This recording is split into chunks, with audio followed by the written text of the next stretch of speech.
Hi there, it's Matt here, and welcome back to the podcast. Today, it's a very special episode. I had the privilege of sitting down and doing an interview with Dr. Avinish Reddy. Dr. Reddy is the founder and CEO of Elevated Medical, a concierge-style longevity and precision health practice launched in July 2024.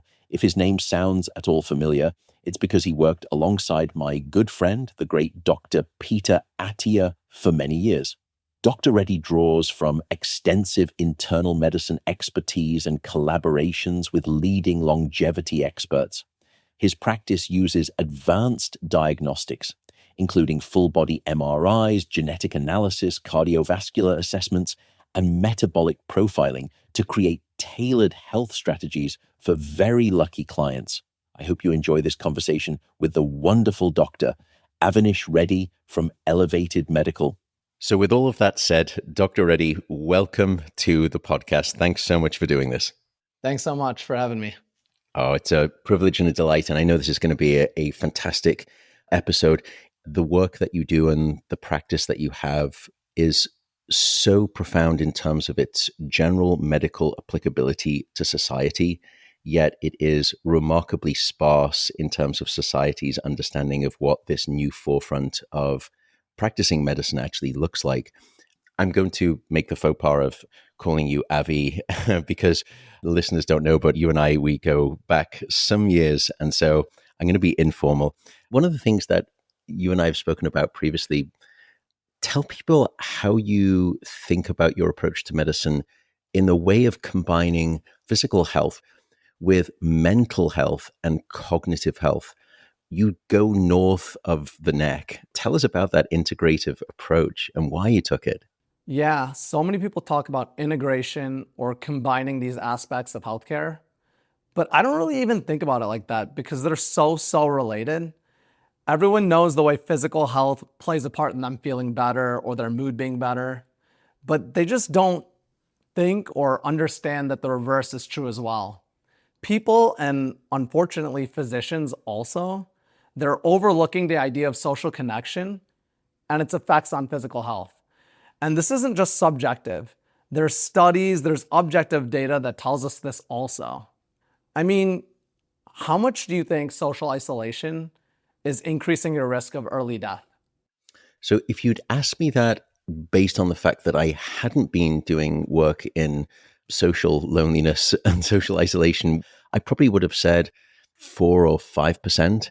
I certainly wouldn't have pegged it as perhaps as mortality deathly as the risk from something like smoking, but tell us what it is. It's 50%, and you're exactly right. It's the same as smoking or obesity. That's stunning. So there is nothing that you're doing to your brain or your body in terms of intake of poor quality diet. You're not smoking. You're not remaining completely sedentary.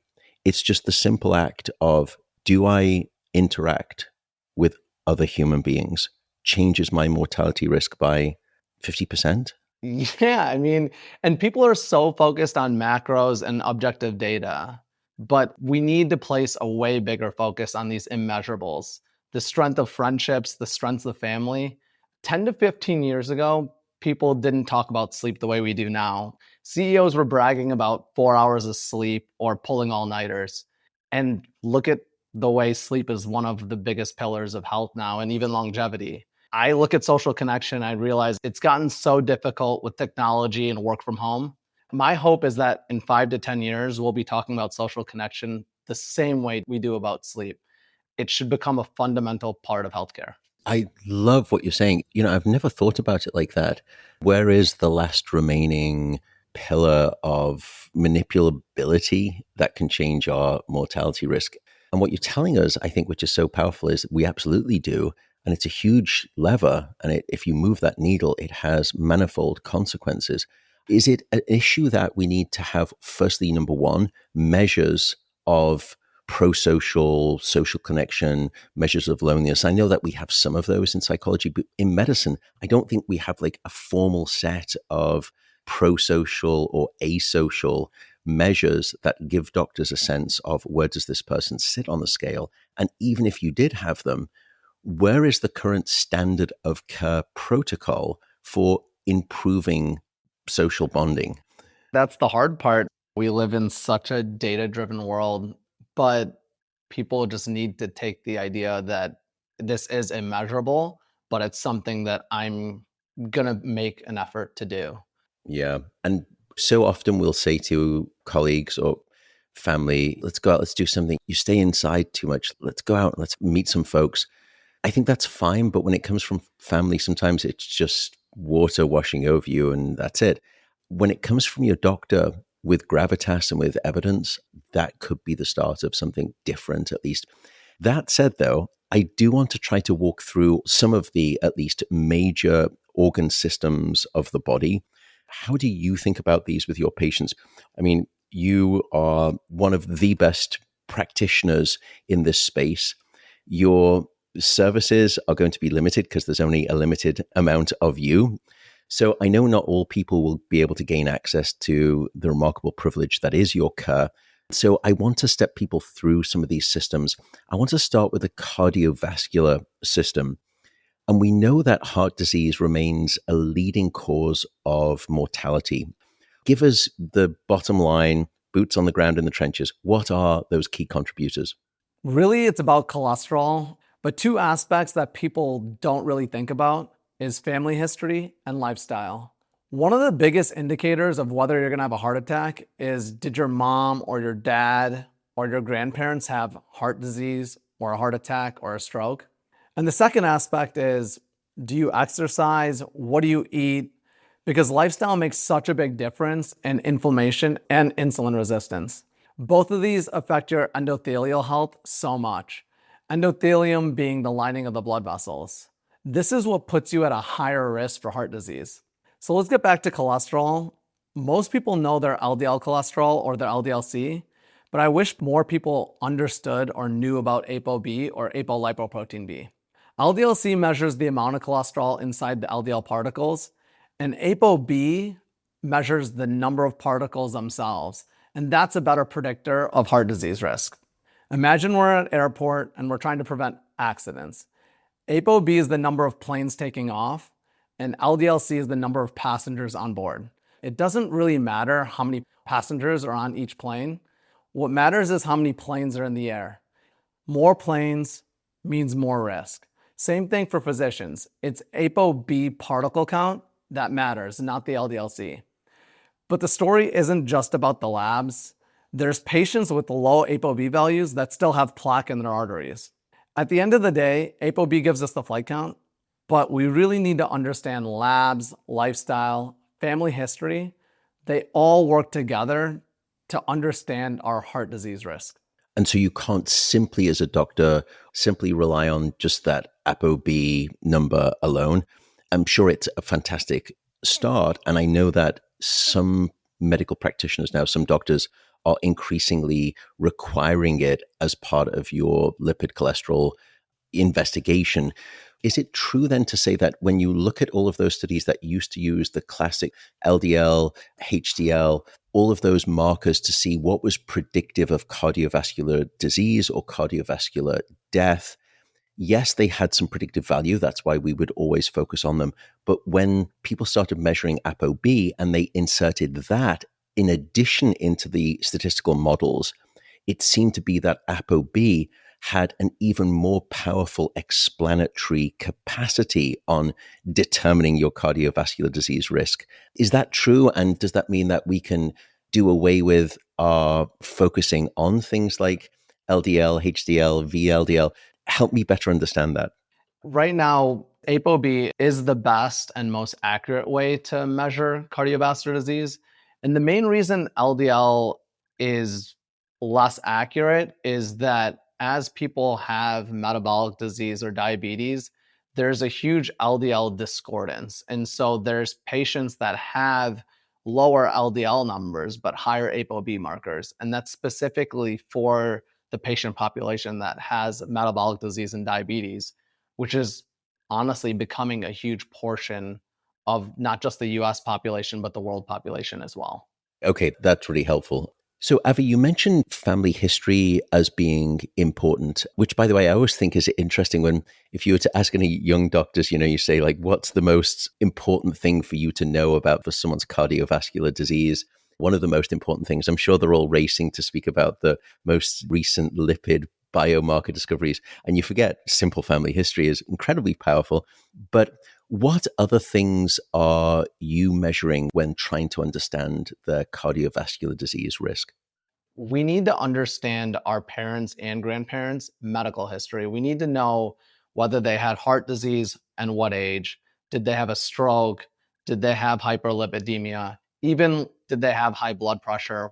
This gives us a lot better idea of each person's risk. It's just an easy thing to test. You don't need to go to a lab. You just need to ask your family. And Let's say I'm a patient who has borderline hypertension. I'm in the typically low 130s over 80. And I go to my physician and I say, I'm interested in starting some form of a blood pressure medication. For whatever reason, they say, well, we did it. And yes, you were 132 over 82 when you came in, but that's probably just the white jacket scenario. We don't need to treat. If I were to then say, well, I understand that, but both of my grandparents died of some form of cardiovascular disease on my mother's side. One of them died of a stroke on my father's side. Is it not just about you knowing your family history, but helping your doctor, if they haven't inquired about it, to also understand the family history? Can that also help them manage you better in that regard? yes, it should be questions that they ask you. This is what places you in a different bucket than every other person your age and your gender. You need to know this type of information so we know what apoB target do we need, how much imaging we need to do, and how aggressive we want to be. These are questions that need to be asked. And when you're seeking a potential diagnosis path, then a potential treatment path, we've spoken a little bit about some of the biomarkers that you need to be focused on, particularly apoB. What above and beyond that would you then start to think about for a patient in terms of doing further diagnostics to really understand both where do they sit in terms of their cardiovascular health, and also by proxy, what is their current cardiovascular disease risk? Are there other assessments or tests? I think you mentioned imaging that people should be thoughtful of. Yeah, so first and foremost, I think a lipoprotein little a. This is a genetically determined lipoprotein. It behaves like LDL, but with a very dangerous twist. It's stickier and it's more inflammatory. Generally, it means more plaque. Here's the crazy part. You could have a sky high lipoprotein little a and you'd never know because it's not included in standard labs. It's based on your genes, so you only really need to check it one time. But most doctors don't even run it. So, I Is mean, I there a think reason for that? Have you considering how helpful at least it can be? Is it just not broadly educated in the medical curriculum, or it is, but it's so costly that insurance doesn't typically want to cover it? Where do you see the failure there? I think it's a treatment thing. Lipoprotein little a right now currently does not have a treatment. But I don't think that's the correct way to think about it. We can't treat lipoprotein little a, but we can move this patient from a low or medium risk bucket to the high risk bucket. That's essentially the name of the game, is trying to figure out where does each patient lie on a low, medium, high risk strategy.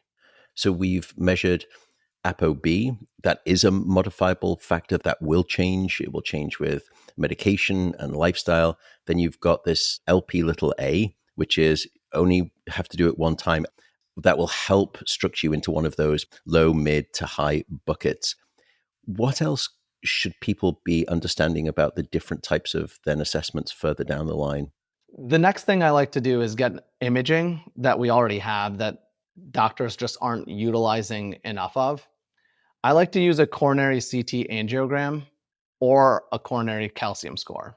So I'll talk about the coronary CT angiogram first. This is where dye is shot through our veins. It gives us an actual visualization of our coronary or heart vessels to see whether there's any calcified or non-calcified plaque. The second test I want to talk about is a coronary calcium score. This is similar, but it only tests for calcified plaque. The main reason why a calcium score is probably more common in healthcare in general over a coronary CT angiogram is its price. A coronary calcium score is $100. It's quicker, it's cheaper, it's easier, and you don't need to have the dye or radiation. So for the CAC scan, really there, all you're going to get is a single number. And that single number is essentially going to represent a broad proxy of saying, okay, in the coronary artery, this is how much calcium we have been able to estimate. And the amount there is a pretty good general assessment of how the rest of your body is probably calcified versus the CT angiogram. That's more invasive. It requires a radioactive dye injected, but there you get a much better visualization of the vessels throughout the heart and understanding the healthiness or lack thereof. To make it a lot more simple, it's a CT angio detects calcified and non-calcified plaque, whereas the calcium score only detects calcified plaque. Is it the calcified that you're more concerned about? It's not even that, it's that a calcium score can have false negatives, whereas a coronary CT angio is going to be more precise. Gotcha. And so at what point do you then consider doing, let's say, a CAC scan or a CT angiogram? Is it on the basis of risk? Do you do it with your patients just de novo? I would always be wanting to get a CAC. How do you determine what is right and when it's right to do that with your patients? That's the difficult question. Everyone should be getting one of these tests done. The Well, question really is when. And that's really basing on family history, labs. We're trying to figure out which bucket does this person fall into. And I think by 45, everyone should have one of these tests done. There's another test that I actually think is very important as well, and I use it for my younger patients. It's called a carotid intima media thickness, CIMT. It's way less common, but it's something that picks up early thickening of the artery walls of the carotid artery, so the artery supplying the brain. This checks for plaque long before it forms, even if the coronary CT is clean. Think of your arteries like the walls of a house. CIMT is taking a look for early water damage by looking at the walls. You might not see cracks or mold yet, but the wall is starting to swell a little bit. While a coronary CT, it's like cutting straight into that wall, looking for mold. You know what's there.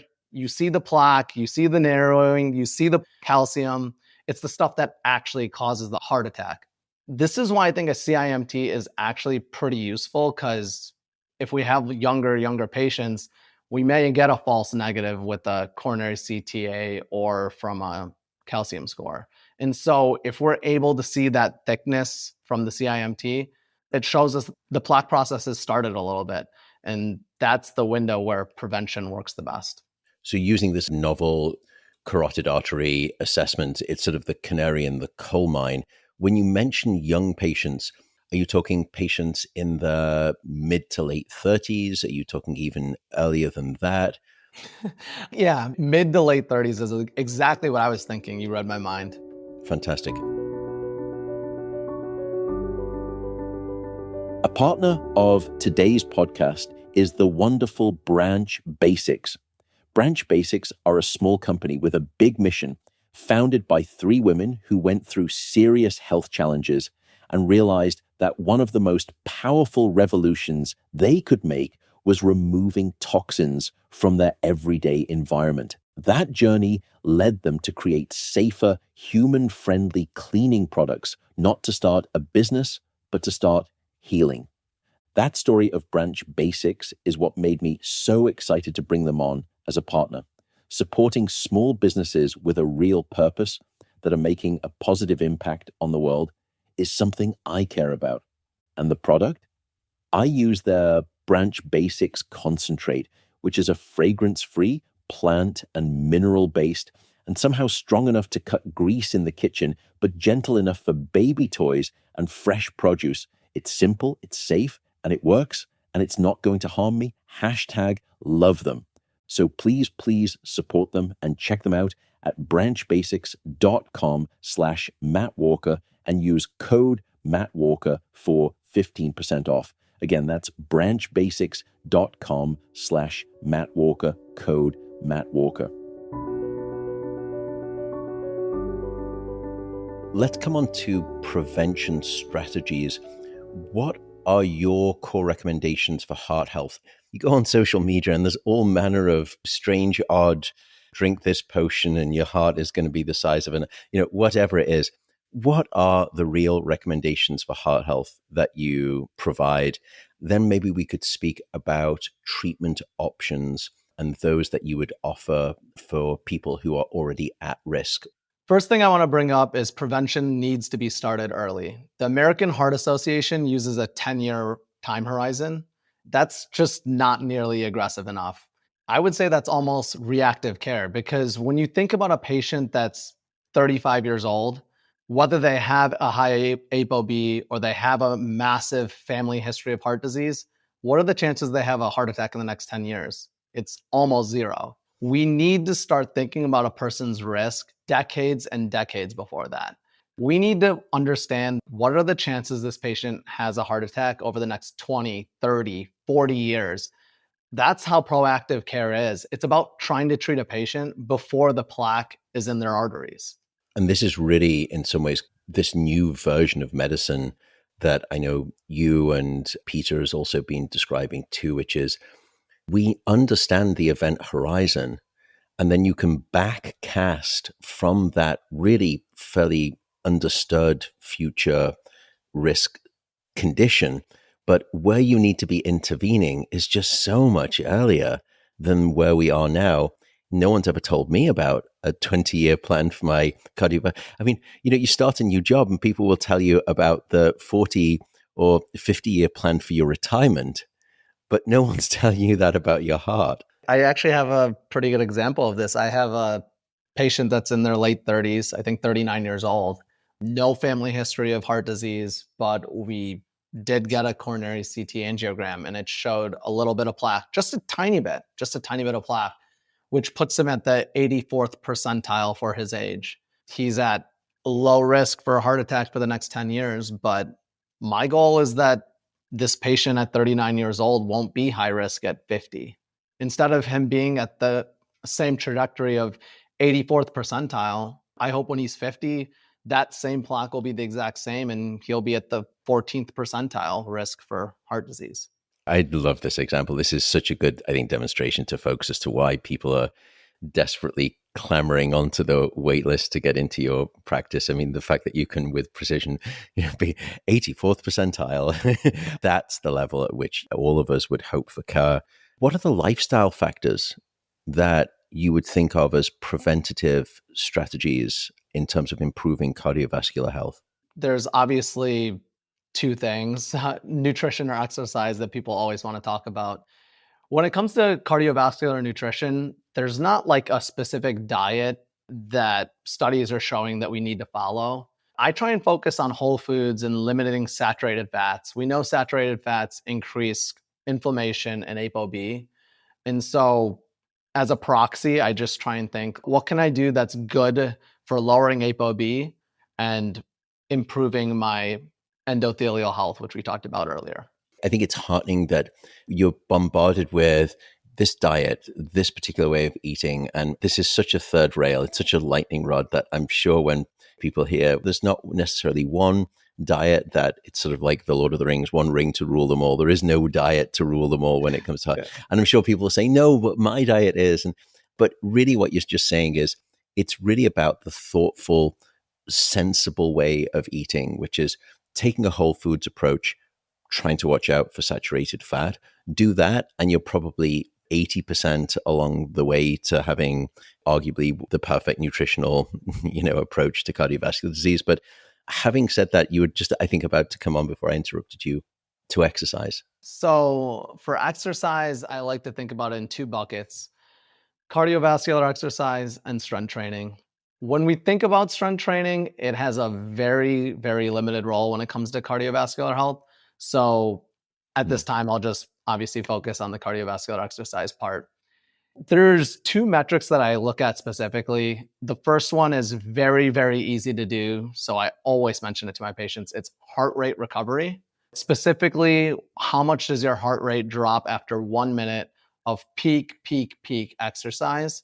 And I like to see my patients have their heart rate drop around 25 to 30 beats per minute. This is something that can definitely be trained. And I think that's what motivates my patients is seeing the data and then trying to improve upon that just gives them like a motivational factor, which I love about this. So let's say practically, I'm going to jump on the spin bike. I'm going to go all out to the point where I'm puffing and blowing and sounding like life is soon to be ending. At that point, I'm going to be measuring my heart rate. It's jacked, and then I stop. And then the question is, how far have I come back down to baseline? Did you say within a minute or 30 seconds? You can measure it in different ways, but the one when I say 25 to 30 beats per minute, that's 1 minute. But patients like to do it different ways. You can do 30 seconds, you can do 1 minute, you can even do 2 minutes. But really, it's such an easy test that honestly, my patients will write down all three. yeah, it's a great way to do it because obviously I know some people will be saying, well, it depends on if I'm someone whose peak heart rate can be up in the 180 realm, whereas someone else, their peak heart rate is going to be, let's say, 150. The drop is obviously going to be perhaps a little different, but really broad brushstrokes are not a hard and fast rule, but a rule of thumb is, let's say across 1 minute after intense exercise, you're looking to see if you can drop by about 20 to 30 beats per minute within that 1 minute period of time. So if I was at 160, would you be happy if I were back down to 130 within that first minute after stopping? Yeah, exactly. I think the best part is, of course, it's an objective data mark that like everyone's gonna be like, oh, let me make sure mine's 30 right now. But I think it's something to strive for, and you'll see improvement quickly. And you'll see improvement the more that you are committed to your cardiovascular sessions, the harder you Exactly. keep pushing yourself, the more you will see that recovery rate. And so it's a nice carrot rather than the trainer, which is the stick telling you get on the exercise bike. You're incentivized to try to gamify the percentage point drops, as it were. Yeah, exactly. And I think the other thing is this is a really good way to measure cardiovascular flexibility and health and longevity. Yeah. And so tell us a little bit about VO2 max and what that is. I think it's kind of like the new kid on the block in terms of some of the biohacker movement folks. I think even your Apple Watch and your Aura Ring can have a guesstimation of it, but it really is, I think, just that. Tell us a little bit about VO2 max, what it is, why it's important, how do we measure it? That's why I wanted to talk about heart rate recovery first. VO2 max, I don't know if it's the new kid on the block anymore, but it is a measurement of maximum amount of oxygen that your body can use during exercise.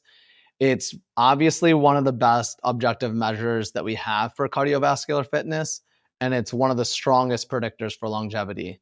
So I think the one data point that always gets thrown around, which I think is really awesome and it is so motivational, is just going from below average VO2 max to above average cuts your mortality risk by 50%, which is the same or more than smoking, diabetes, and hypertension. The point behind it is you don't need to strive for the 90th percentile. It's really about Yeah. understanding that improvement is cutting mortality. And I think the other very important fact is that that's true from going from the 20th percentile to the 30th percentile, the same way it's true going from the 75th percentile to the 85th percentile. Just having that data point makes you feel like this is worth doing. That alone to understand how that nudges your mortality risk. And of course, it's not necessarily the measure of VO2 max itself that I suspect is reducing your all cause mortality risk. It's that in part, but it's really about what it's teaching us about your cardio metabolic health, probably your immune health, maybe some of your hormonal health. It's really that it's such an amazing, again, proxy for the fitness of so many of the major organ systems. Is that fair to say?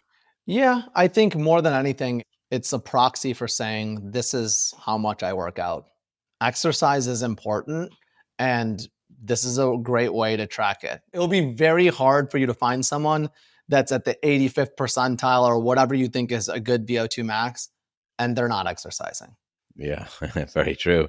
And how would you best recommend people go about assessing the VO2 max?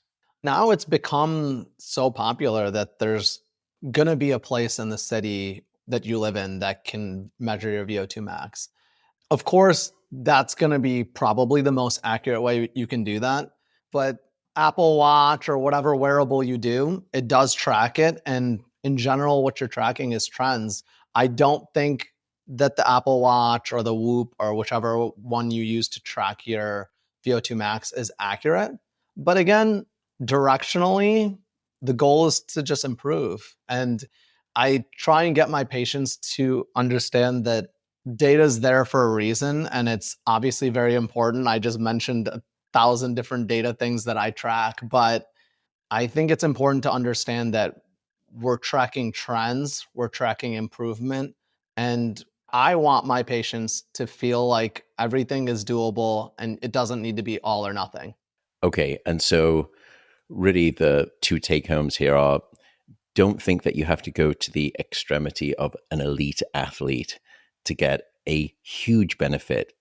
Anything is going to be better than nothing in this regard. In the second thing is to say, if you don't yet feel motivated to go out there and find a place locally that can assess you in a properly medical way for your VO2 max, maybe it's okay to look at some of these measures. Don't necessarily invest in the daily headline. Instead, invest in the weekly and monthly trend line because presumably these devices are inaccurate. They can't do what these tests would do, but they are at least somewhat consistently inaccurate in how they measure your VO2 max. And therefore, if there is a tidal change, a trend that is happening, hopefully in the upward direction, you can at least feel confident about the trend rather than the absolute measure. So it's the absolute accuracy versus the relative accuracy. Believe more the relative accuracy. Is that a fair thing to say? I think that's 100% true. And I think it's very important that you mentioned that because I've had a patient that texted me and was like, my Apple Watch says my VO2 max is 20. And that's probably not accurate. Maybe his VO2 max is 18 or 23, but I can still give him the same advice. Oh, that means you need to do cardiovascular exercise. And I think that's the take home point is you don't need the perfect accuracy. You just need the trend line, like you mentioned. So we've spoken a little bit about what blood biomarkers you could look to assess your cardiovascular health. Before that, think about family history. We've spoken about imaging, and we've spoken about some of the preventative strategies and how you can measure those. Tell me a little bit about how you approach treatment of cardiovascular disease. Yeah, so there's three main medications, a statin, a ezetimibe, and then a PCSK9 inhibitor. So most patients are started on a statin and their doses just continually increased and increased until their apoB or their LDL-C goal is reached. But I think it's important to get a sterol test for all patients or all people. This gives me an idea of whether a patient's apoB or their LDL-C is elevated due to liver production or GI tract reabsorption. And so if someone's a hypersynthesizer, meaning they make too much cholesterol, then a statin is definitely the way to go. But if they're a hyperabsorber, then ezetimibe is the way to go. The reason for that is a statin acts on the mechanism of synthesizing too much cholesterol, whereas ezetimibe acts on the GI tract to prevent reabsorption of cholesterol. The third medication that we can use is a PCSK9 inhibitor. It's a newer therapy. Insurance doesn't really cover it, but it's amazing at reducing apoB. It reduces it almost 60%. For the PCSK9 inhibitors, if folks are wondering what are the names of those medications, if I'm taking down notes furiously, which I am here, that I could take to my doctor, what would be some of the common PCSK9 inhibitors that you would use? Repatha or Praluent are the most common ones right now, and that's an every 2-week injection. But there's newer similar medications that are coming out, like Leqvio, which the injection is needed less often. So every 6 months after a certain Oh, amount of wow. time. That's fantastic. And as you said, I mean, these are, because they're newer medications, they're currently not going to be that well covered by insurance, and they can be a costly out of pocket expense, at least here in the United States, where if you're not reimbursed by insurance, you are out of pocket. It can be covered. It just depends on whether the patient has an allergy or is intolerant to a statin. Also, if they're on a statin and their calcium score, their coronary CT angiogram continues to worsen, then insurance can cover it. But it's just really on the patient or the physician reaching out to the insurance and making sure that it can be covered. And let me come on to another maybe lightning rod that we've mentioned it here, statins. I have been surprised just because for myself, at least, I have a very strong family history of cardiovascular disease. And I think if there is shy of a car accident at this stage of life, the thing that is most statistically likely for me to die of is some form of cardiovascular disease. And when I've spoken to other people, asked them about their family history, they've been staunchly against statins. Some people just have this, I mean, it's almost a conspiracy like mentality to it. Do you have a sense of where that comes from? And do any of your patients have that resistance initially? And if they do, are you able to disabuse them of that? Tell me about that experience. I think it's tough, but I do think that when trying to address a patient's issue with a medication, it has to come from empathy. And you have to understand where their knowledge is or where they're coming from. Have they had a parent who had a bad experience with it, or a parent that had that belief? I think it's about addressing it as a human being. You're not going to be able to tell them this study shows that statins are great. I've tried that so many times. That's not the way to convince a patient. The other thing is, as a physician, we're partners with the patient in their healthcare journey. So there are other options out there, like we talked about. They may not be the most ideal, but you work with what the patient is willing to do or willing to take. And so maybe ezetimibe is an option for that patient, or if they have the money, maybe Repatha is an option as well. But it's a very tough problem, and it's a tough situation to deal with sometimes. This is why you're such a good doctor and you're in such high demand with your practice, because I think that is the right approach. You have to approach it from their perspective and their fears. You just trying to sledgehammer them with data doesn't change an emotional response. I don't know if you've learned that the hard way, or that's just because you're such an empath and you're so good at human interactions. So maybe we can shift gears a little bit, unless there's anything else you want to say about cardiovascular disease risk, to metabolic health. So my 3 takeaways for cardiovascular disease is really just you have to start thinking about cardiovascular disease and its prevention a lot earlier than you think you need to. The second is get imaging done. The best way to understand your risk is to actually visualize these blood vessels. And the third is ask your doctor to run the extra lab for apoB and for lipoprotein(a). It's just important to understand which bucket of risk you're in. Are you low, medium, or high risk? Because that's how a doctor is going to decide how to treat you. apoB, LP(a), apoB, LP(a), folks. apoB, LP(a). And then once you're probably north of 40, it's really time for you to at least have some form of a CAC scan or some form of a cardiovascular disease risk scan of some kind. At least do that in the bare minimum, and hopefully a lot more, a lot earlier. Yeah, summarized it. Excellent. apoB, LP(a), folks. Sing it with me. Question for you. Would you like a little more energy, better metabolism, and immunity? Meet Peak, spelled Pique, a fantastic tea company I've come to know, and their newest ritual, Nandaka, a ceremonial cacao superfood blend. That's a powerful coffee alternative. It's a rich mix of ceremonial cacao plus a functional mushroom blend, only fruiting bodies, no mycelium, combined with fermented pu'er tea. The result is calm, sustained energy, and a balanced mood without the crash. And thanks to cacao's natural fats, the active ingredients have enhanced bioavailability for real impact. I do this thing where mid-morning, I throw some in a mug, whisk it with hot water, and end up with this rich, chocolatey cup of wonderful. Ready to upgrade your cup? Get 20% off for life at peak.com/mattwalker. Again, that's pique.com/mattwalker. Try it and get that boost from the inside. Let's move on to the metabolic system. Metabolic conditions like diabetes, it seems as though if you look at some of the data, it's almost epidemic levels. They're increasing with marked rapidity. Why do you think this is happening? It's really a combination of diet, lifestyle, and movement. Just look at the US. We're like surrounded by highly processed foods. They're very, very calorie dense. And then the impact of technology. Groceries are now delivered by Amazon or Whole Foods right to our door. We really forget about movement. I'm not saying people don't exercise. I honestly feel like people are more into working out and exercise than any generation before it. But I think what's overlooked is just the general movement that we have in society.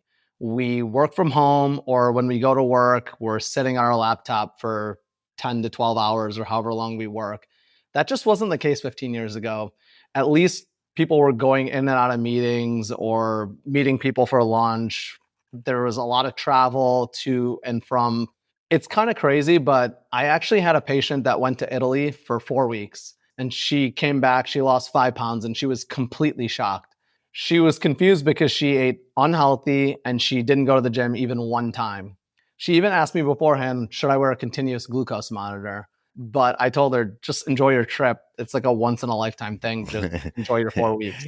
Good doctor advice. I like it. And I mean that very sincerely, which is, for goodness sake, in all of this puritanical stuff that we're talking about, every now and again, joie de vivre. She was so shocked that she lost all this weight. And I wasn't surprised at all. I was asking her, what were you doing there daily? She was sightseeing. She was getting 15 to 20,000 steps. When she's here, she's probably getting 6 to 8,000. So she's not an inactive person, but she didn't work out on this trip. She didn't eat healthy and she still lost 5 pounds. So what does that tell us?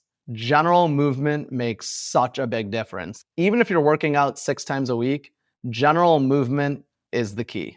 And you have to think, I know it's climate dependent and time of year dependent and all that good stuff, but whenever it permits, after you've had dinner with the family, etc., rather than just going straight over to the television and plunking yourself down and that's it for the evening, just saying, why don't we just go walk the dog around the block, just 15 or 20 minutes, just start the crawl, walk, run approach. And I do think that it's stunning that we think to move the needle on weight, you have to be doing the elliptical for 20, spin bike for another 30, get on the rower, and that's great stuff. But we forget about just the simple act of perambulating. Walking can really drop those calories.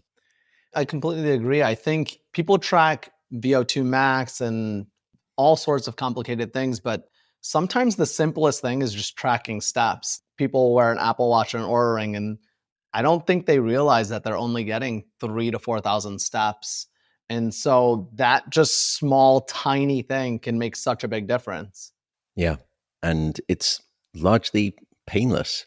What tools or diagnostics do you use in your practice to try to identify not just whether someone is in a state of metabolic dysfunction? And here, of course, we're largely talking about what is your blood sugar situation, but not just to assess that, but to identify early signs of metabolic dysfunction, things like insulin resistance.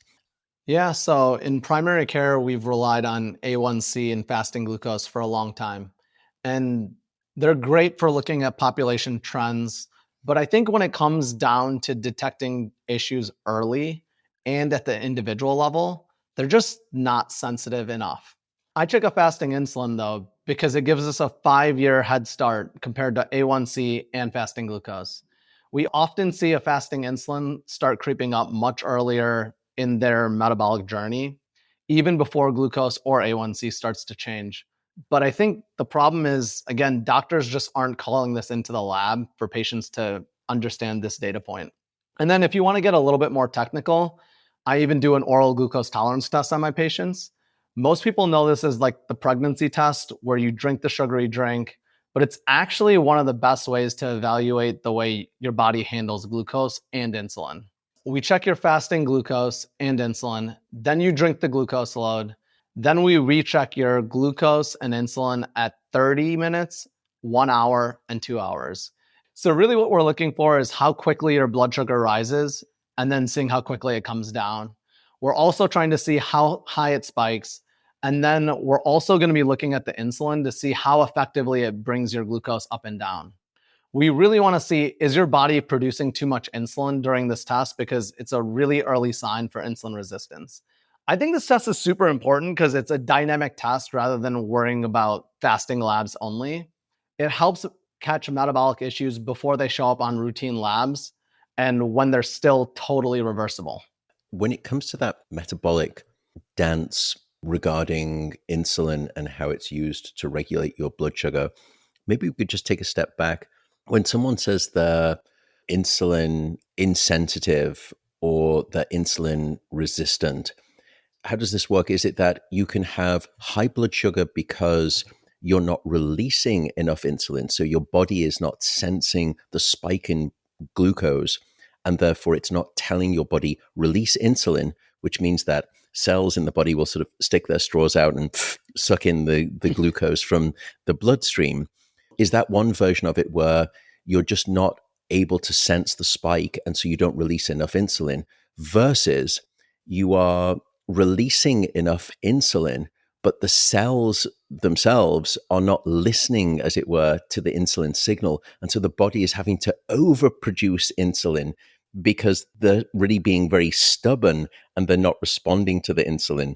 How do we understand this dynamic interplay for people? No, so I think it's more along the lines of a patient starts as insulin sensitive. And as they become more insulin resistant, their pancreas needs to release more and more insulin for the muscle cells or any cells to pick up the same amount of glucose. And then over time, what we're seeing with type 2 diabetes is that the pancreas keeps releasing insulin, keeps releasing insulin, keeps releasing insulin until it's damaged to the point where it can't release insulin at all. And that's when you're needing to take insulin injections. Got it. Okay. And so you've assessed the patient, you understand this glucose tolerance test result, you know exactly which side of the equation you need to start treating. How do you guide patients to manage their condition? And perhaps someone like you, so astute with your medical practice, how do you even go about trying to reverse conditions like prediabetes or even diabetes? More than anything, I want people to understand that we have far, far more tools for managing and reversing diabetes than they often realize. In the past, people just focus on nutrition, but I want people to understand that exercise, sleep, and stress play a very important role in this. On the nutrition side, there's so much misinformation, especially regarding protein and carbs. So I try and just focus on the highest yield facts, and that's, let's cut back on processed carbohydrates and let's increase protein and fiber intake. In diet, it's a very personal thing. I want them to understand their gaps, and then each person needs to go their own way about addressing it. That's where I really want my patients to at least try a continuous glucose monitor. And it doesn't have to be for a year or a month. Even 2 weeks of a continuous glucose monitor can give out so much information. The first thing I want patients to understand is what foods cause their blood glucose to spike, or what quantity causes their blood glucose to spike. But secondly, and probably more important, is what foods do they really like that they don't mind eating all the time, don't spike their blood sugars? Because isn't that the real point? Like, who cares what we can't eat? Let's try and figure out what can we eat that's healthy. That's such a great question. And people, as you well know, can have such different responses to, let's say, even just a muffin. It's striking. And so I like the idea of, rather than doing it in a broad brush strokes, these are the foods you cannot eat, these are the foods you must eat, instead saying CGM, real time data, let's test drive a whole collection of different experiences for you.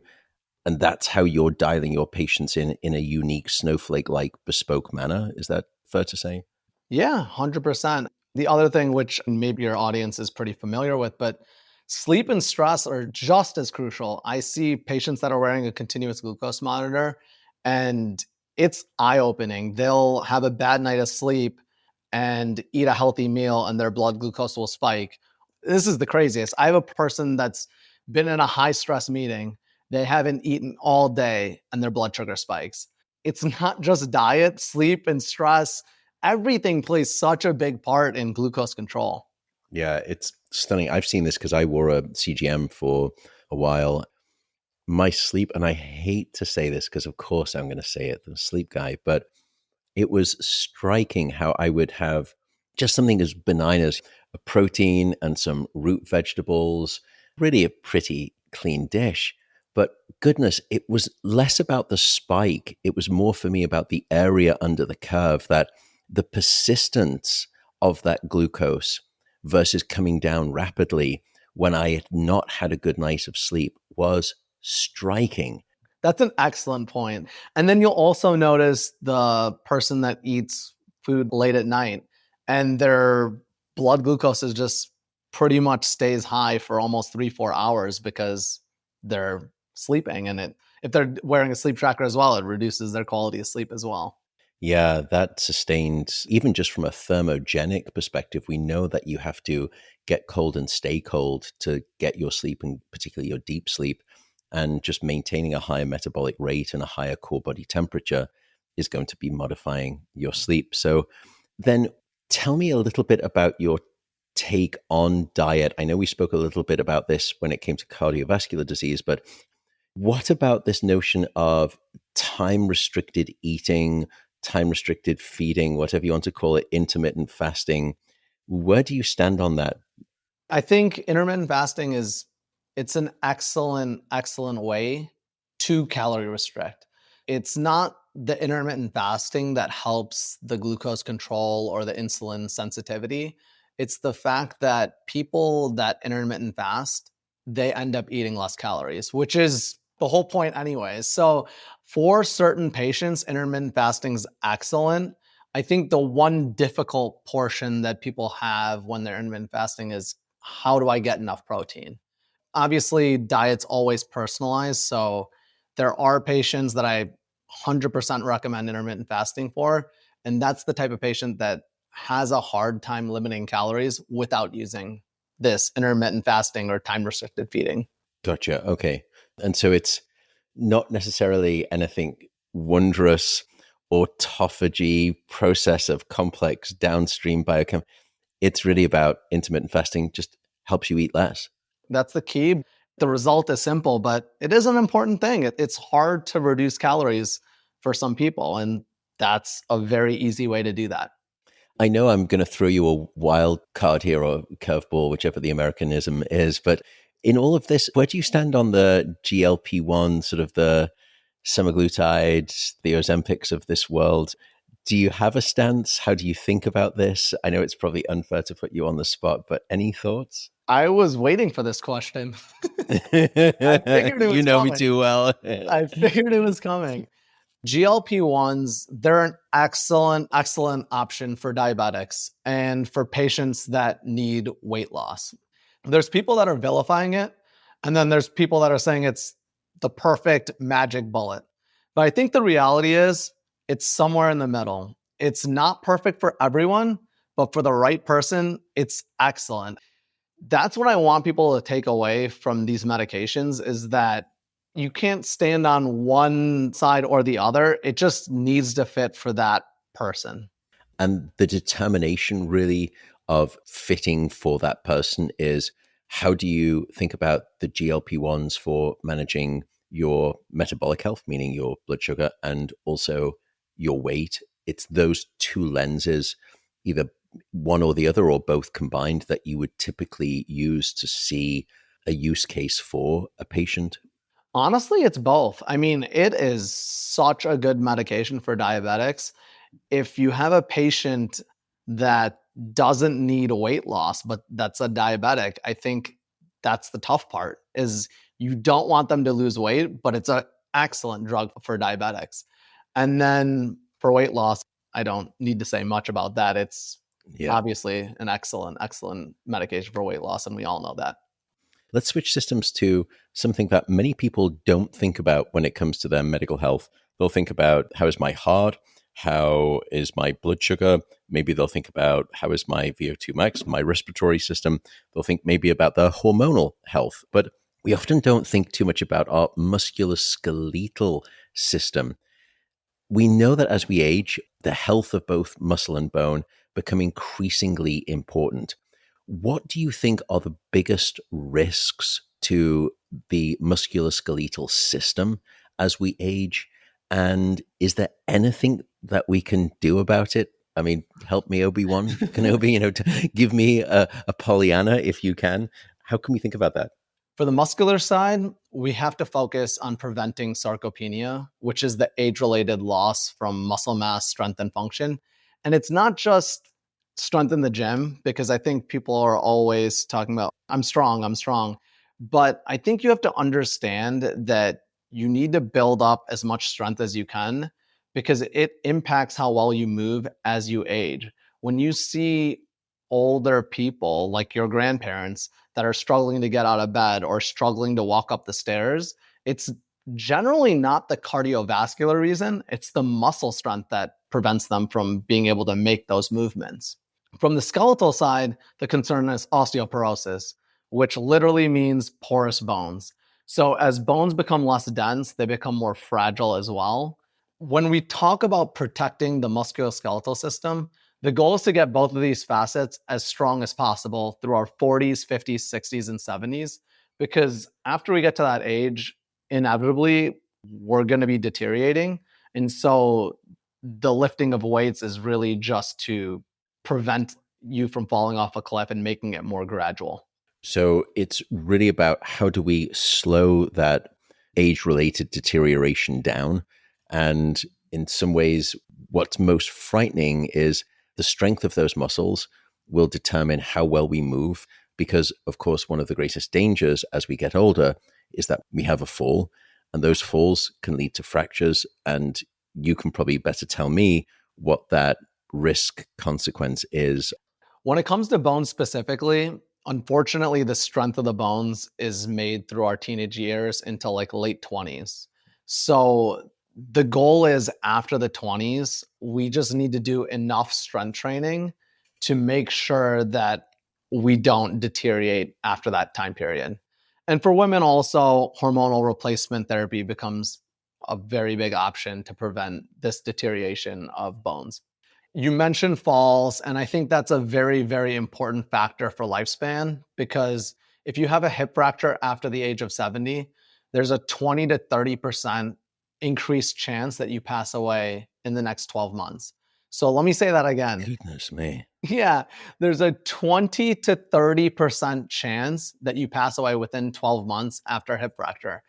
It's because you have surgery from the fracture, and then that means you're recovering in a hospital bed for a certain amount of time.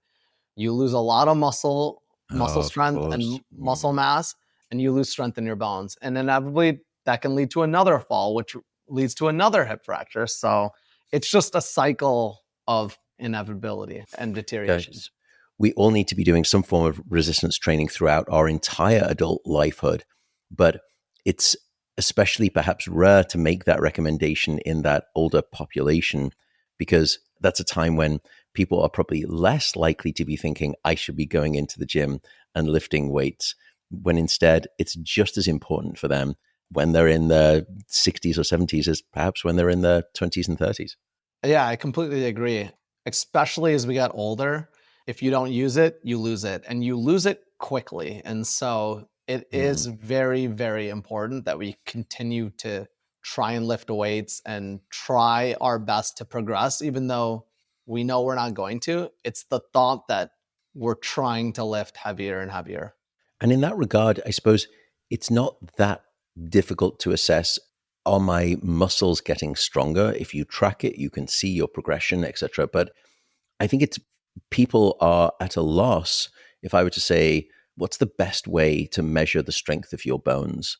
Almost no one I'm passing on the street would be able to answer that question. How do we answer that question? How do we measure the strength of our bones? A DEXA scan is the gold standard, and I recommend it annually for my patients, whether they're 65 or 40 years old. In traditional medicine, bone mineral density is checked by primary care doctors at the age of 65, and it's to rule out osteoporosis, which is very, very important as we talked about hip fractures. The data score that it gives out is a T score, so it compares your bone density to a young adult. If you are -1 to -2.4 standard deviations below average, you're osteopenic, so you have weak bones. And if you're less than 2.5, it means you have osteoporosis. Both of these things mean you're at increased risk of fracture. So I don't want to get you wrong, whether it's osteopenia or osteoporosis, the goal is the same. It's how can we, one, reduce your fall risk, so stability, strength, all of those, but also continue to lift weights so that your T score doesn't decline even more. And would you say that most people after a certain age should get one of these DEXA scans? And by the way, it's DEXA for those listening, and it's a low dose X ray to measure bone density. But is there a certain time in life when you would say, now is the time to do that? And secondly, in addition to resistance training, is there anything above and beyond that you would use as an adjunct to that to try to help strengthen or prevent the decline in bone density? So when should I get it done? I'm doing resistance training. What can I do above and beyond that are my two questions. When I think about getting a DEXA scan done, it should be done annually for patients that are above 65 to know their bone mineral density. Why I say I get it annually for all my patients is it gives us another data point that I use that's very important. It measures muscle mass in a number called appendicular lean muscle mass index, so It just ALMI. rolls off the tongue, doesn't it? It's just Yeah, I know, right? easy dinner conversation to have. Yeah, sorry, go on. I use this pretty often with my patients, and really it's because it helps my patients understand where is my muscle mass compared to people of my age and my gender. It's a great data point to track so they can see their progress with their current exercise regimens. What else can we be doing if we're already strength training? This is where I get into the idea of consistency. I always ask my patients, how often do you lift weights? And the answer always comes in the same frame. I work out 2 times per week. I really want my patients to think about this a lot differently. How much do you work out per month? How much do you work out per quarter?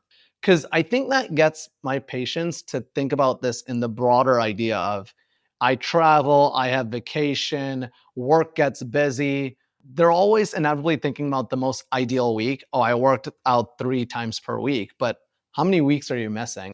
It echoes with sleep, which is regularity, consistency, bedtime, wake time. But here, that's exactly what it is when it comes to exercise. It's not just total count. It's about how you spread that butter consistently over the toast of the prior year. But even simply as I worked out 3 days this week, and then one week I was traveling and didn't get in one workout. It's just they work out 3 weeks out of the month because they travel for that one week. And I think it's hard to conceptualize because you're home for those 3 weeks and you do work out 3 times per week, but it's hard to remember that you missed an entire week. Yeah. And is some form of a calendar assessment to track that a helpful tool? Because time is such a difficult thing for us to grasp as humans retrospectively. Do you get people to log it that meticulously, or is it just give us a general sense of what you're doing? They have a calendar, and more than logging which days they work out, because maybe that's a little bit too meticulous, maybe they log the weeks they don't work out. Because really what we're trying to identify is Yeah. how many breaks are we taking. So I traveled June 10th to June 20th. Just put that in the log. You didn't follow your current structure. Fantastic. Quick question about calcium supplementation. Some people probably have heard or been recommended taking calcium supplementation to try to help with bone strength. Myth to be busted, something to be thoughtful of. The more important number that patients need to identify is where is their vitamin D. On a population level, data is showing that vitamin D levels have dropped. Probably pretty obvious. People are not outside nearly as much as they used to be, but I think that's one important point that I definitely look at. Why vitamin D? What relationship does that have to bone density? It helps the patient absorb calcium to Yeah. make sure that bones stay strong. Fantastic. 3 big take-home messages: musculoskeletal system. If there are such a thing, what would they be No. for people? You got to strength train, get your DEXA scan annually.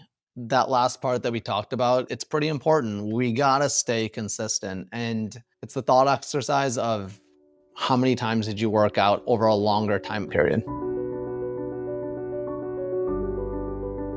So for, oh gosh, it must be at least a decade now, I have been an avid, probably more like rabid consumer of protein shakes.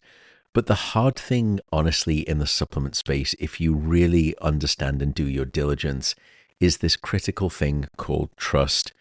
It is very hard to find a brand that you can truly trust. That's when I came across the company Puri and the really impressive founder. Even though I'm sure it makes them less profit versus other quick and loose companies, Puri takes quality more seriously than any company I've ever seen before. They have so many offerings, gosh, protein powders galore, but lots of other additions. But that's what I was focusing on here. Why did I choose them? Well, it's really for 4 specific reasons.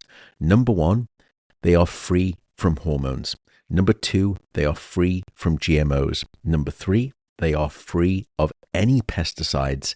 And number 4, and this is the critical confidence part, every single batch is third-party tested for over 200 harmful contaminants, things like heavy metals, etc. All you have to do if you are a neurotic nerd like me, you can even scan the QRI code on the back of the product to get the third-party independent laboratory test results. That's how much trust and confidence they place in their product. By the way, if you want a recommendation, go for the dark chocolate flavored protein powder. It's just exceptional. In fact, it's wonderfully addictive. I didn't just say that. Anyway, it delivers 21 grams of protein per serving. And for folks of my podcast right now, you can save 20%. So go over to puri.com/Matt Walker, and that is spelled PUORI.com, Matt Walker. So again, that is PUORI.com/Matt Walker, and you will get 20% off your product. Moving on from my bones and my muscles, I want to speak about the neurological system, the brain, and cognition. Probably the 2 of the most feared diseases in developed nations are going to be cancer and some form of degenerative dementia, principally Alzheimer's disease. What are the early warning signs that you in your practice look to assess when it comes to brain health? So I think, again, with brain health, it's similar to heart health. We want to start as early as possible. We're looking for the earliest signs. Trouble finding words you normally wouldn't forget, forgetting memorable events, getting more irritable or anxious, changes in sleep patterns or vivid dreams. I'm sure you can delve into this a little bit deeper. Even processing things slowly, like reading or not following conversations. These are all very early clues that the brain isn't functioning the way it used to.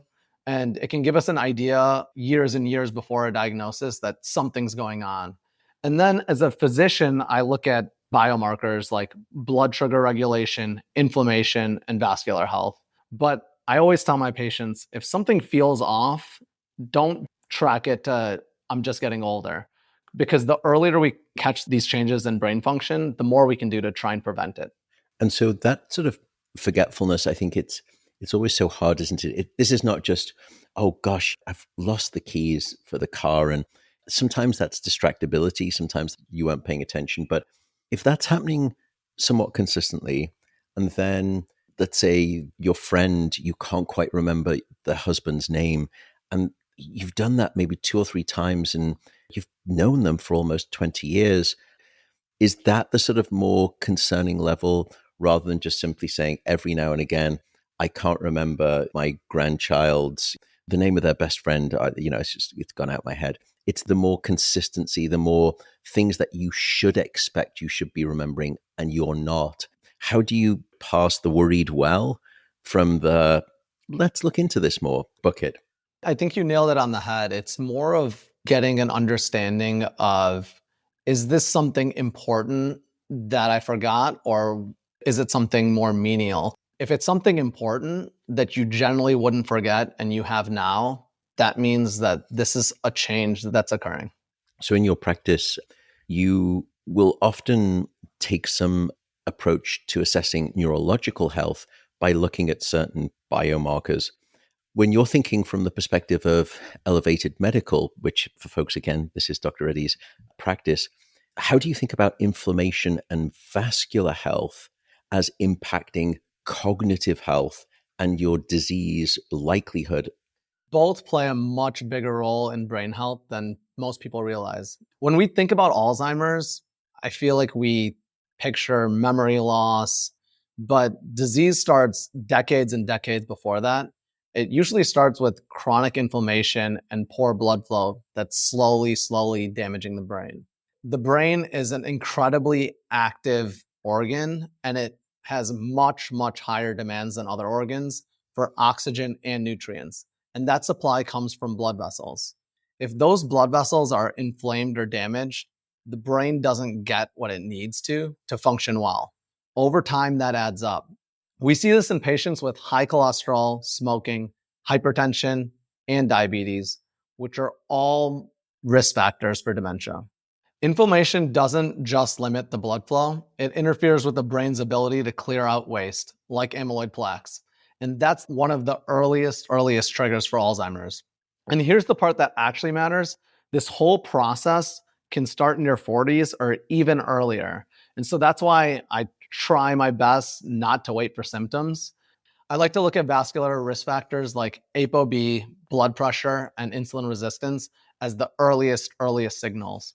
Would it be fair to say that someone who has cardiometabolic ill health, so for example, they've got high blood pressure, they've got high blood sugar, they've got signs of vascular or vessel disease, would you say it's very hard to imagine someone who has ill health in those domains of their body to have health untouched upstairs in the brain? Ultimately, you made a great point. These two organs are just so very related that, I mean, you hit the nail on the head again. A lot of these risk factors that we're looking at, they're the same for both. Yeah, it's stunning, isn't it, how we forget that there is so much of a feed forward mechanism from body health to brain health. To me, it only emphasizes why investing in your physical activity, taking care of your diet, being mindful of your blood sugar, it's not just an investment in your body. It is as, if not more important for your brain. Is there anything else that you would put in that bucket of strategies for prevention of brain or cognitive decline? What I want people to understand is that dementia or cognitive decline is not inevitable. There's 14 modifiable risk factors, which means there's 14 ways that we can change our lifestyle to reduce our risk for dementia. 45%, that's basically half of dementia cases, can be delayed or reduced. That came from the 2020 Lancet Commission report. A lot of them we already talked about. LDL cholesterol, smoking, hypertension, diabetes. You mentioned physical activity. Some of the even easier ones are wear your glasses if you have a prescription, wear your hearing aids if you have hearing loss. I mean, these sound very obvious, but how many of us know an elder friend or family member or a grandparent that doesn't wear their glasses or doesn't wear their hearing aids? Yeah, the Lancet Commission report has set forth these 14 modifiable factors. I was a little perturbed that sleep was not one of those, but we will link to those in the show notes, ranging from depression, obesity, air pollution, hypertension, to, and we'll come on to it in a second, social isolation, and together with alcohol, diet, your blood sugar, cholesterol, etc. Speaking then a little bit about sleep, how do you go about approaching sleep in your practice? How do you think about sleep, and particularly sleep in relationship to the prevention of neurodegeneration? I think just knowing that sleep disruption increases your risk for dementia by 33% in older adults is a data point enough to know that we need to focus on it. How, as physicians and people, do we put focus on it? That's the harder question. The way that I do it is that I want my patients to wear a sleep tracker. Again, doesn't need to be for 1 year or even 3 months. I just want them to wear it for a little bit of time so that they understand how much sleep they're getting.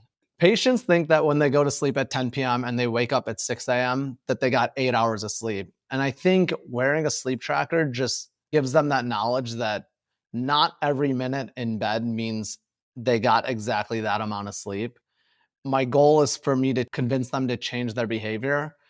So I always tell my patients, just try and go to sleep 1 hour earlier than you think you need to. It's funny that you say that. When some people will ask me in public, they'll say, "So, how much sleep should I be getting?" My trite answer is usually between about 45 to 60 minutes more than you're currently getting. That's exactly what I recommend. Yeah, and it sounds like we're very aligned on that too. With all of that said, what are the three takeaway messages here when it comes to brain function and dementia risk and cognition? Do the simple things. Wear your glasses, wear your hearing aids, and make sure you get your vision checked, you get your hearing checked. Go to bed an hour earlier than you think you need to, like you just mentioned. And I think the third one that we're going to talk a little bit about now is strengthen your social life. It's very, very important for cognitive health. Absolutely. Of course, we're saying go to bed an hour earlier.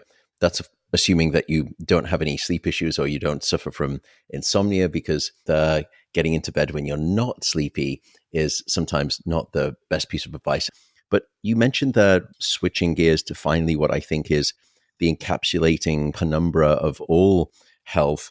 You can have exquisite body health and you can have incredible cognitive precision and acumen. But if you're miserable, what's it for? Which comes on to this topic of our social health, our emotional resilience, basically our mental wellness. So often do we talk about sleep, diet, and exercise as those pillars. Social connection is especially important when it comes to longevity and resilience. How do you think about the role of social health and emotional resilience in the way that you practice medicine at Elevated Medical with your patients? I love this question and I love this topic because there's data points for all those other things that we talked about, but we don't have data points for this yet. What we do have is numerous studies telling us that this is important. There's a great study, the Harvard Study of Adult Development, also known as the Harvard Study of Happiness. It's the longest running study on health and happiness. The number one predictor of long-term well-being, strong relationships. It's not lab values, it's not macros. It comes down to relationships. This study tells us it's never too late to start building them or rebuilding them. These relationships matter. It doesn't matter whether you're making them in your sixth, seventh, or eighth decade. The second thing that it tells us is it's not the quantity of these relationships, but it's the quality of these relationships that matter. So you don't need to have a massive social circle, but it's about building the trust in the people that you have and building those relationships and then leaning on those people, because when you lean on them, they'll lean on you. It's so important, I think, to emphasize that this is not a quantity issue. It is the quality issue.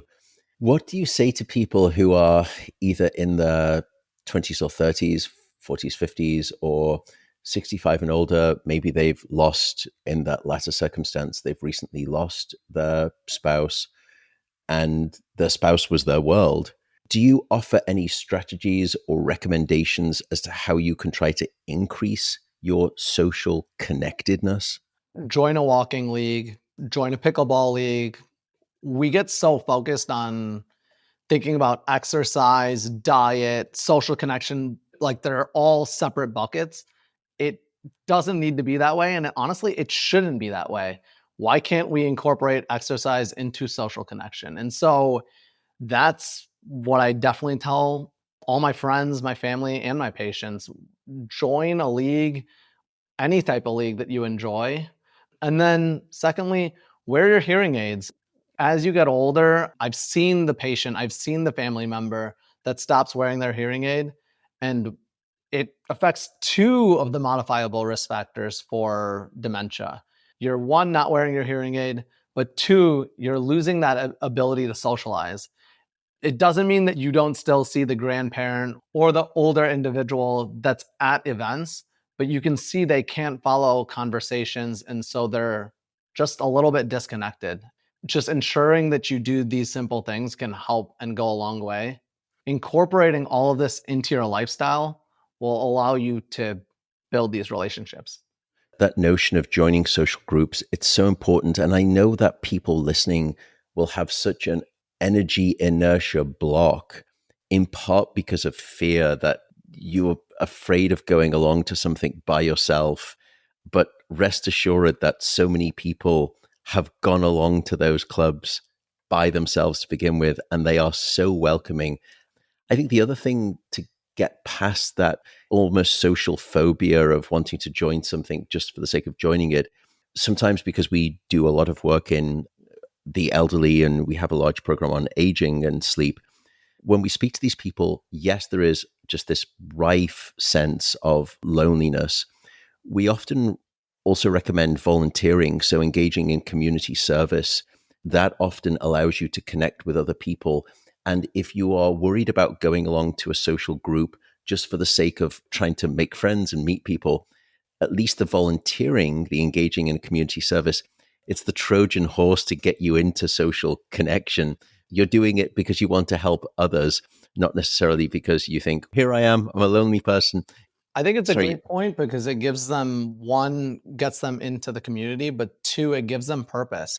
That's what we've seen too, is that you get so entrenched in your own problems. And it's only when you look at other people and you get a reality perspective by engaging in servicing others or serving others that it allows you to transcend some of your own worries and concerns in a much more healthy manner. At Elevated Medical, you're dealing with people who are incredibly successful, major figures, high net worth individuals who are doing everything right. They've got their sleep dialed in, exercising, they've got diet dialed in, they're doing all the tracking, all the tests. On paper, they should be living the very best version of their life. They're surviving, but the mind isn't thriving. Do you often see that? I see this all the time. You have the patient that's optimized, they exercise regularly, they track their food, they track their sleep. And obviously, I don't want to be a hypocrite because I talked about so many of the biomarkers. I even have an Aura ring as my wedding band. So I'm not going to say that data, I'm not going to say that data is bad. Likewise. When I have patients like this, I have the question, are we optimizing too much for data and we're not optimizing for life? Gosh. I see the patient all the time that's running on the treadmill 7 hours a week, but they're not able to make it for family dinner. I see the woman who skips out on dinner with friends because they chose a pizza spot and they have no healthy meals there. To me, that's taking it ridiculously too far. As a doctor, I tell my patients, you need to incorporate social connection into your life. And kind of how we mentioned before, I want my patients to include 1 hour of exercise with someone per week. So whether that's walking, playing basketball, being in a pickleball league, something, they need to try and incorporate 1 hour of exercise that's a social interaction as well. The goal is not to be consistent for the next year or 2 years. I see patients that can do that with their zone 2 and their zone 5 training. The goal is, how can I keep this patient consistent over 10 years, 20 years, 30 years? And you see the patient that's 70 years old that gets hurt. What's their reason for wanting to get back to exercise? It's to get back to playing with their friends. That's what gets them back. I love that. We are so prescriptive in diet and sleep and exercise. We can also be prescriptive with our social connectedness too. I don't hear many doctors talking about an RX for social connectedness, and you just gave one in 4 words or less, because I'm such a pain in the posterior. Big picture, what is the one single most important message that you hope listeners will take away about their health from this conversation that they've listened to? Don't do life alone. Oh, mic drop. I want to end the interview right there. Wow. Get me that t-shirt, will you, please? Don't do life alone. That is amazing. Okay. In all of the things that we've discussed in terms of the things to measure, if you absolutely said, look, I'm someone who is north of 40 years old, what are the 2 things that you would say they absolutely need to go and get measured right now? I know, again, this is so trite of me to distill it down, but 2 things to measure. Coronary CT angiogram or a calcium score, and then a fasting insulin. Love it. God, you're on a roll. Okay, we did the one thing, we've done 2 things. I'll do 3 things. If you could recommend committing to just 3 actions for better health, what would those 3 things be? Start today, move often, and connect deeply. You are amazing. Six words. That's brilliant. You've got 4 words for each one of them, so you did it in less. Avi, Dr. Reddy, you're amazing. Tell me what's next for your practice. What's next for Elevated Medical in advancing patient care or preventative strategies? I just wanted to take on my personality. So I want to use the best science available. But more than anything, I want to deliver it in a way that actually feels personal. I want people to live longer, of course, but I want them to enjoy their life as well. More connection, more presence, and more things that actually fit into their life. I love that. The very best of medicine delivered through the appreciation of a patient. Having seen you in practice and know you in person, I think it's one of the things that truly differentiates you in the space. Where can people learn more about you, your practice, even though I know that you are oversubscribed, not just nationally, but internationally? You are an incredibly hot property, but where can people learn more about you and the practice? You can find me on LinkedIn and Instagram, or you can go to my website or find the practice at elevatedmedical.com. Find Dr. Avinish Reddy. We will link to all of these social media handles as well as the website. And with that, anything else you'd like to say before I thank you with praise of an annoyingly profuse nature? No, I just want to thank you for having me on. And it's been a great conversation, obviously, as always. Well, you are just fantastic. I mean, your breadth and your depth of knowledge is incredible.